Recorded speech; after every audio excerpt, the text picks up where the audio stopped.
Seria importante que alguns dos textos que produzimos fossem lidos com atenção pelos destinatários. Para isso, a introdução desses textos pode apelar para estratégias diversas a fim de conseguir essa atenção. Então, aqui trabalhando a parte estrutural do texto, a gente viu isso em estratégias discursivas, lembra? Apesar de a banca não colocar isso no conteúdo programático, a banca adora cobrar, né? Então, é basicamente em cima da estrutura textual. Abaixo estão reproduzidas 5 introduções textuais.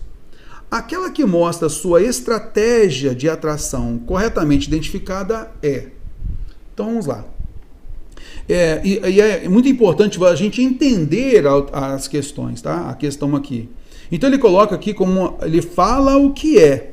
Ó, eu começo, ou simplesmente aqui o substantivo começo, tá?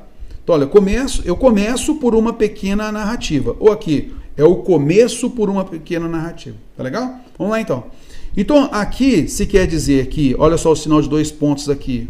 Ele vai explicitar para a gente essa pequena narrativa, que está aqui entre aspas. Aqui é a introdução de um texto. E essa introdução do texto, segundo o autor, é uma pequena narrativa. Vamos avaliar se isso acontece. Um homem sem coluna vertebral é como uma tenda de lona sem um mastro. O eixo de nosso corpo, denominado também coluna vertebral, cumpre exatamente as mesmas funções que o mastro de uma tenda.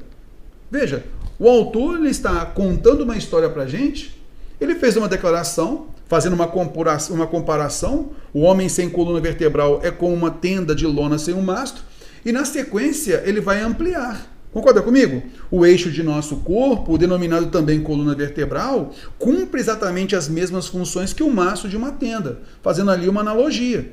De forma idêntica à analogia aí, mantém-se ereto o corpo por obra de numerosas tensões. Se o mastro falha, a tenda vem abaixo. Na realidade, o que há aqui é uma argumentação, uma dissertação. Não é uma narrativa, não é uma narração. Concorda comigo? Por isso, errada a afirmação, a gente vai para a alternativa B. Olha só a alternativa B. Começo por uma afirmação surpreendente de caráter opinativo. Então aqui esse é o começo por uma, tá? Então aí pode ser o verbo começar ou o substantivo começo. Começo. Vamos lá então. Começo por uma afirmação surpreendente, então é uma afirmação surpreendente de caráter opinativo.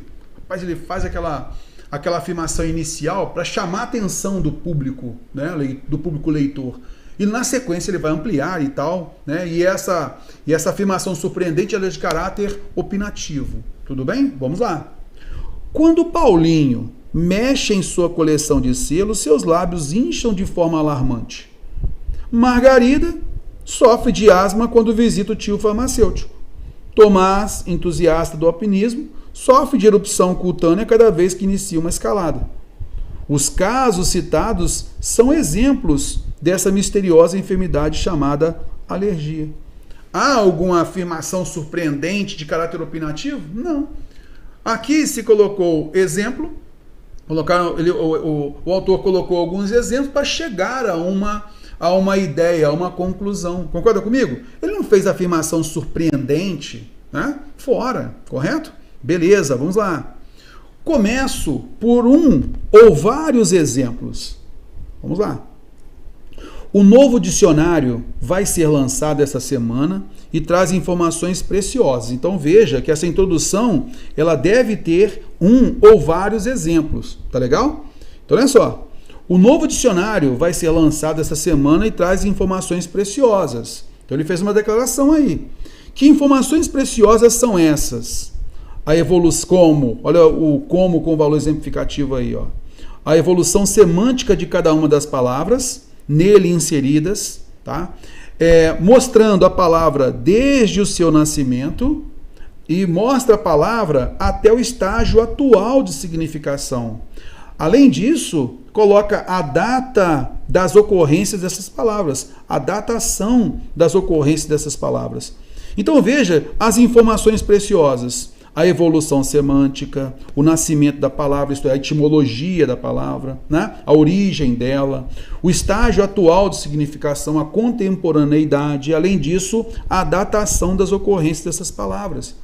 Então veja que ele colocou aqui 4 informações exemplificativas dessas informações preciosas. São 4 ideias aqui. Então ele colocou aqui, ele começa.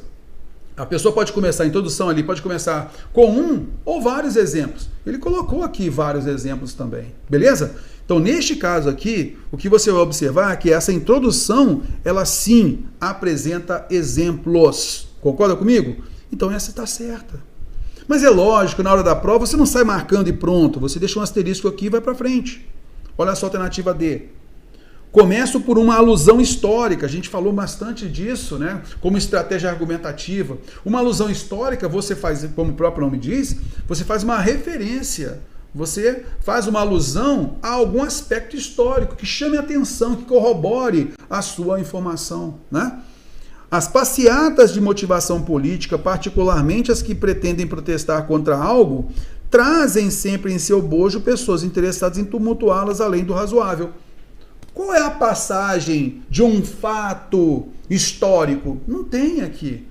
Aqui é uma apenas passeata de maneira geral. Não falou sobre a passeata de 2013, que aconteceu, manifestação e tal, vésperas de Copa do Mundo. Não falou nada disso. Concorda comigo? Então, neste caso aqui, não faz uma alusão histórica. Faz simplesmente uma generalização sobre passeatas. Não é um fato em si. Alternativa E, eu sei que você ficou na dúvida na alternativa E. Porque ele fala assim, ó, começo por um questionamento. E você verá questionamentos aqui na alternativa E. Você verá questionamentos. E aí, esse questionamento, ele é feito na interrogativa, na frase interrogativa indireta. Vista na nossa aula de período composto por coordenação, nós começamos falando sobre aquela questão da pontuação, o tipo de frase e tal. E também a gente confirmou isso na aula de oração subordinada substantiva. Tudo bem? Então, olha só. Não sei bem aquilo que fazer quando o meu neto me pergunta o significado de uma palavra perigosa. Cara, isso daqui é uma pergunta. Isso daqui é um questionamento. Olha, eu não sei o que fazer. Só que é um questionamento indireto. Cara, não sei, ele é indireto, é uma frase interrogativa indireta por quê? Porque ela mascara a interrogativa como se fosse uma declaração. Mas na realidade é uma dúvida. Não sei bem o que fazer quando meu neto me pergunta o significado de uma palavra perigosa. Na realidade, ele quer fazer o quê? Quer me perguntar, vem cá, o que fazer quando meu neto me pergunta o significado de uma palavra perigosa? Aí eu tenho uma frase interrogativa direta. E não parou por aí. Não sei se digo claramente o seu significado ou se invento algo mais palatável. Isto é, o que eu devo fazer? Digo claramente o seu significado ou invento algo mais palatável para tornar direta a pergunta? Há questionamento aqui? Há questionamentos. Só que você tem que observar que aqui há uma introdução de texto. E essa introdução de texto ela tem o seguinte comentário. Começo por um questionamento. Ele não fala, começo por questionamentos. Ele não fala isso. Ele fala, começo por um questionamento, porque a partir dele eu vou desenvolver as respostas. Ele não começa por um questionamento. Ah, Terror, mas aí eu poderia entender aí esse um questionamento, esse um, como, não como um numeral um, né, para marcar o único questionamento, mas como um artigo indefinido. Cara, até caberia isso sim, mas veja, quando nós temos essa ideia, eu começo por um questionamento qualquer, um questionamento qualquer. Então, se eu tenho o meu texto com uma introdução de questionamento, então é natural que eu coloque um. Mas se eu coloco mais de um, é natural então que eu comece com questionamentos. Ou que eu comece por questionamento. Olha, eu começo com questionamento. Olha, então aí a propriedade de questionamento está na introdução. Agora, se eu começo por um questionamento, eu estou mostrando o quê? É qualquer questionamento. É um questionamento. Que cabe interpretar como artigo indefinido ou o numeral um, tá? Então, nesse caso aqui, ele não começou por um questionamento, por questionamentos. E aí, na sequência, ele vai ampliando. Como sua curiosidade está aumentando, prevejo momentos de grandes dificuldades. Esse foi o motivo de nós eliminarmos a alternativa E. Não é um questionamento. Há dois questionamentos aqui. Então ele começa por questionamentos e não um só questionamento.